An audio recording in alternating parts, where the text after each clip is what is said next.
Yo les gars, c'est Razia, on se retrouve aujourd'hui pour une nouvelle vidéo commentée pour la première fois sur ma chaîne. Donc aujourd'hui les gars, dans cette vidéo je vais vous montrer comment faire une intro sync avec le logo de A à Z en partant de mettre le logo en 2D, en 3D sur Cinema 4D et après faire la sync sur AE. Donc pour faire la deuxième partie, donc la partie After Effects, je vous demanderai 30 likes sur cette vidéo les gars, et je vous fais la deuxième partie du tuto. Parce que si je vous fais tout en une vidéo, ça va être vraiment trop long et ça va me prendre vachement de temps. Donc, pour remettre une intro logo sur Cinema 4D, enfin du moins le logo, le mettre en 3D sur Cinema 4D, il va vous falloir Photoshop. Donc les gars, si vous l'avez pas, je vous invite à le craquer.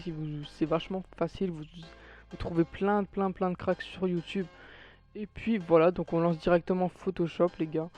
J'espère qu'il va pas mettre trop de temps à se lancer parce que j'ai vraiment pas un bon ordi. Du coup, bah, je mets pas mal de temps à lancer mes logiciels et à faire les rendus. Donc, je pense que pour le rendu Cinema 4D, je pense que je vais couper.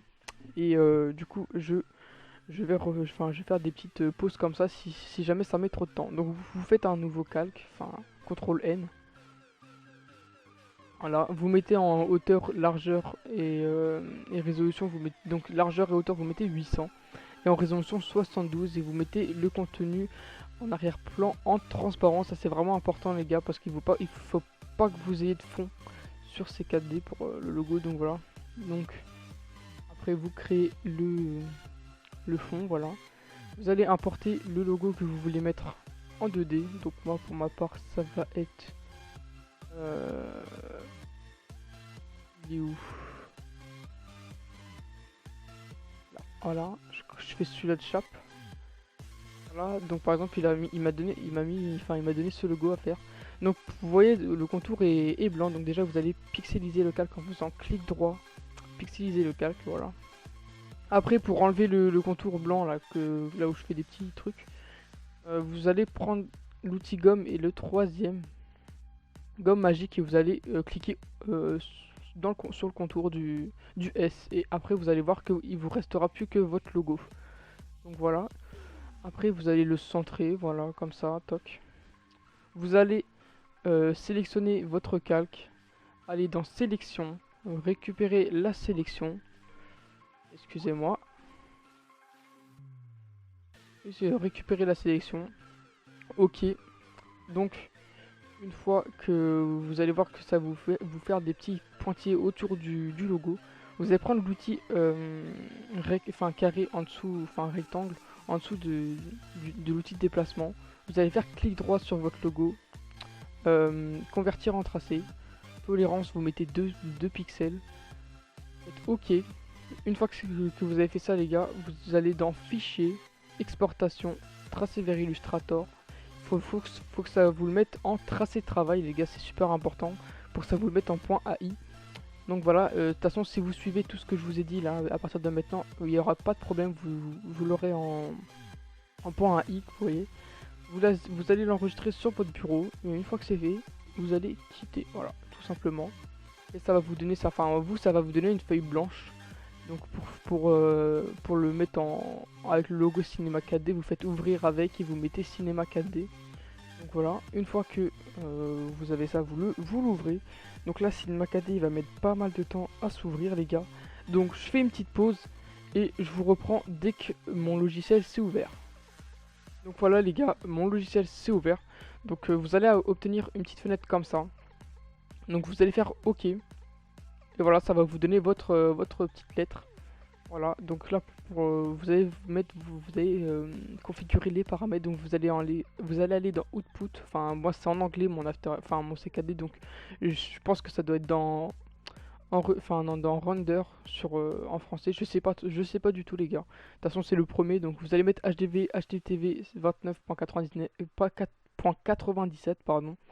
Vous allez mettre 1920 par 1080. Voilà. Vous allez mettre en frame, vous allez mettre toutes les images. Après ici vous allez agrandir votre piste en mettant 300. Hop, comme ça vous met 300 images.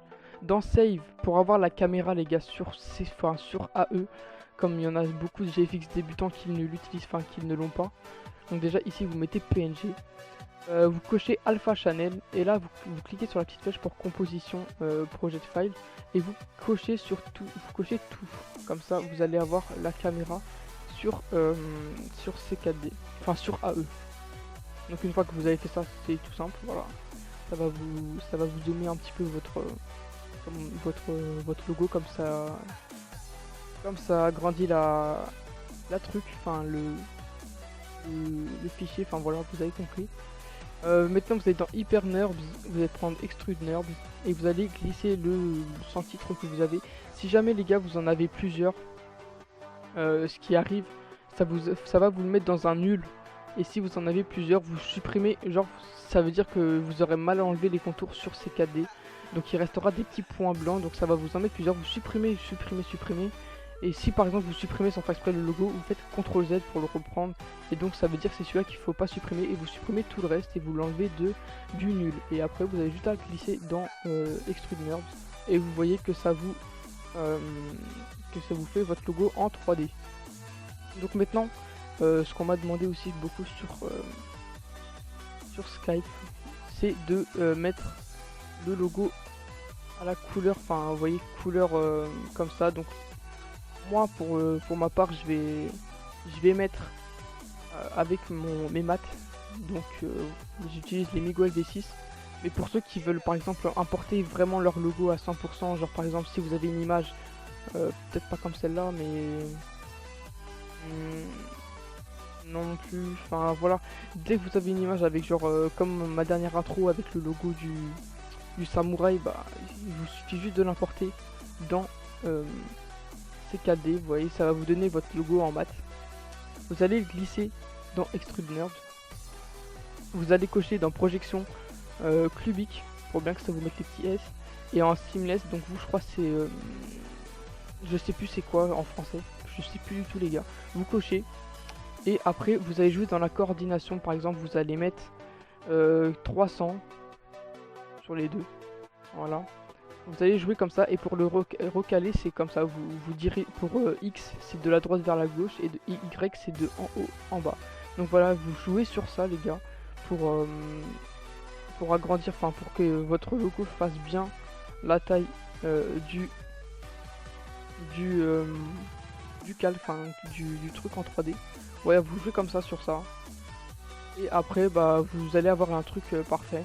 Bah, vous essayez d'avoir un truc super bien. C'est pas grave s'il reste quand même du contour blanc. C'est pas très grave, mais bon, c'est mieux quand vous le faites, vous appliquez, et puis voilà. Donc, moi, je vais importer mes maths. Comme j'en ai pas besoin, enfin, comme j'ai pas besoin. Hop. Excusez-moi parce que mon ordi qui bug vraiment. Vous allez importer vos maths.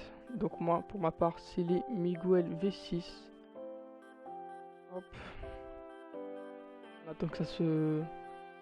Surtout que je suis en train de règle, donc ça va être encore plus de temps à les ouvrir. Voilà, il m'a dit du rouge, donc... Hop, enfin non, il m'a dit du bleu, donc... hop, comme ça, c'est fait. Vous prenez les iron, enfin pour ma part. Je prends bleu. Voilà. Et bien sûr, vous prenez la Lightroom et vous la glissez tout en dessous. Toc. Donc, sur ce premier calque, enfin, ce premier truc, calque 3D, hop, ok. On va glisser le iron. Voilà. Basique.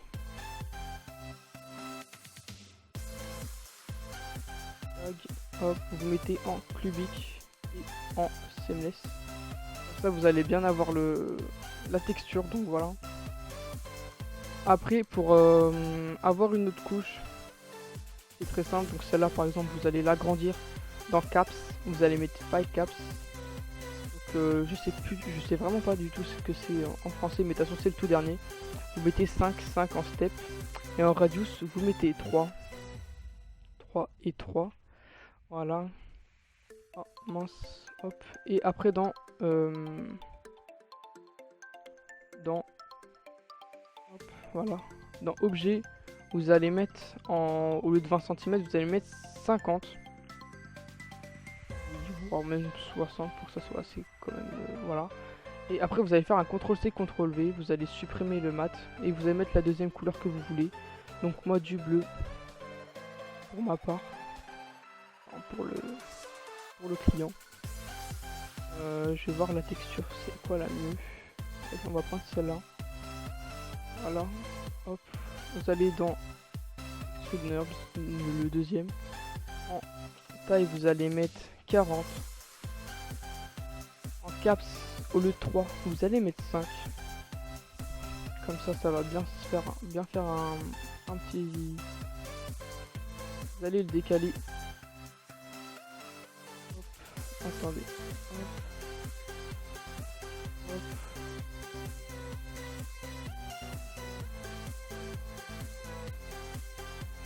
Voire même plus, vous mettez peut-être 7 jusqu'à temps que la taille ressorte. Ah oui d'accord, lui il est à 0. 5. Voilà, donc après vous allez le mettre au milieu. Voilà. Et ça vous donne un truc assez joli. Donc une fois que vous avez fait ça pour votre logo, donc vous avez déjà importé votre logo et mis votre texture dessus. Maintenant on va créer le texte. Donc vous allez faire mot graphe, mot texte, objectif, enfin objet. Voilà, vous allez mettre le nom. Donc pour ma part c'est Chap Fix. En profondeur vous allez mettre 50. Et en police vous allez mettre la police que vous voulez. Moi j'utilise généralement pour les intros logo la Gogo Poster Punch. Donc là vous voyez que le texte est vraiment trop gros. Donc en height vous allez le régler. Vous allez mettre par exemple 150, même encore un peu 100, ça fait trop petit, 120, voilà 120, c'est parfait. Vous allez le centrer comme ça. Et vous allez essayer de le coller au texte, donc au logo. Vous décalez un petit peu comme ça et vous montez pas trop. Voilà. Donc, une fois que vous avez fait ça, vous emportez la couleur. Donc encore une fois vous allez dans caps, file caps, 5 et 5, pas 12, vous mettez 3. Voilà. Donc ça vous fait des contours plus ovales, enfin plus ronds, plus arrondis. Donc vous allez mettre la même texture. Donc pour ma part c'était celle-là. Faut pas qu'il y ait deux changements. Vous allez dans tag, vous recochez Seamless et vous remettez en cubique pour que la texture soit identique. Faut pas que ça fasse deux changements. Donc vous voyez ça fait super blanc, c'est vraiment super beau. C'est vraiment une très belle Lightroom celle-là. Du coup vous allez faire CTRL-C, CTRL-V sur votre mot texte. Vous allez faire pareil mais sauf que vous allez faire comme le logo. Vous allez mettre 5 au lieu de laisser 3, sinon ça va ressortir. Et vous allez mettre la même texture. Donc voilà. Et surtout n'oubliez pas de remettre cubique. Vous laissez pas en UVV parce que sinon ça va pas vous mettre la texture. Donc voilà, là ça vous fait une texture assez glace. C'est super beau. Vous baissez aussi la largeur. Donc pour ma part, je vais mettre 40.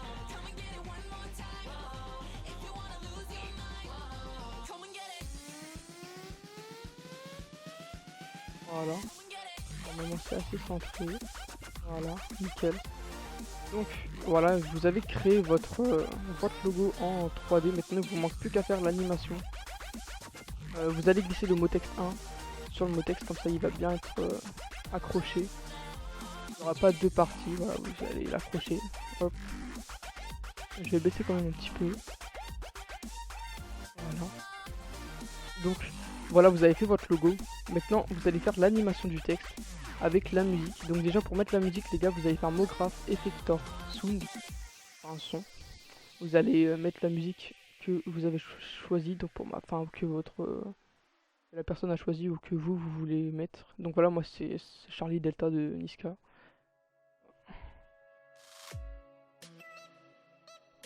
Voilà.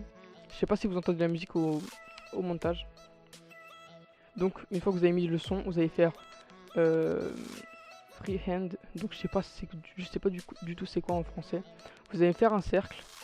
Et surtout les gars, le cercle, mettez-le au milieu du logo. Parce que sinon si vous laissez à l'endroit de base, ça va vous faire tourner en mode dégueulasse. Enfin, c'est pas super beau. Agrandissez-le pour bien que vous le voyez. Hop, vous allez dans... Vous allez mettre une caméra. Vous allez la glisser dans le cercle. Et vous allez, par exemple, vous allez cocher le petit carré ici. Donc voilà, en gros, ça veut dire que ça enregistre. Donc vous allez vous mettre au moment du boom de votre musique. Donc pour moi, passer ici. Donc je me mets ici. Je choisis le cercle. Je décale de là où je veux que ça aille. Enfin, qu'on entende le boom. Donc ici, je mets une clé. Je retourne de 7 à peu près. Hop. Je me mets en bas comme ça. Pour que ça fasse un bam comme ça. Après vous allez au 0 et vous partez. Ok. Hop. Vous partez dans le sens opposé. Comme ça. Comme ça va vous faire une belle animation comme je fais sur la plupart de mes intros. Voilà. Une fois que vous avez fait ça, vous allez choisir la caméra, vous allez la reculer. Vous allez mettre une clé. Vous allez retourner au moment où il y a le petit, où ça commence à tourner, donc pour ma part c'est 93. Vous allez avancer un petit peu, comme ça. Mettez votre clé. Vous allez au boom. Et vous zoomez plus. Voilà. Une fois que vous avez fait ça, vous regardez si c'est bien.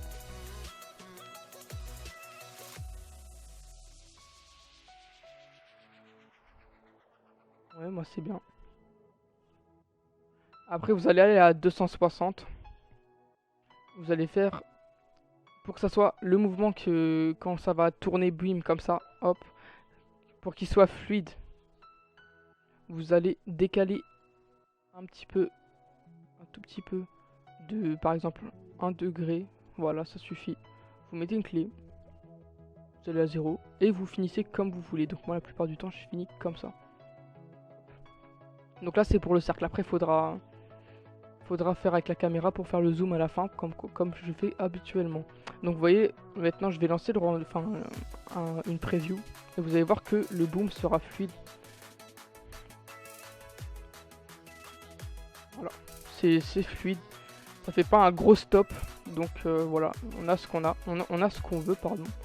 Donc vous allez aller dans caméra, vous allez vous replacer à 260. Vous allez mettre votre première clé. Et au moment où ça se finit, vous zoomez un petit peu. Voilà. Donc voilà ce que ça donne.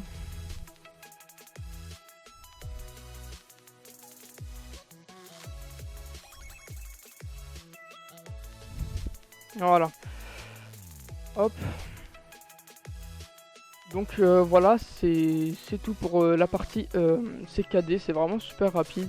La partie AE va prendre beaucoup plus de temps les gars. Donc je vous demande 30 likes pour cette partie AE. Et puis voilà. N'oubliez pas de cocher save relative inclure timeline maker 3D data pour avoir la caméra et surtout alpha channel pour avoir la caméra sur After Effects.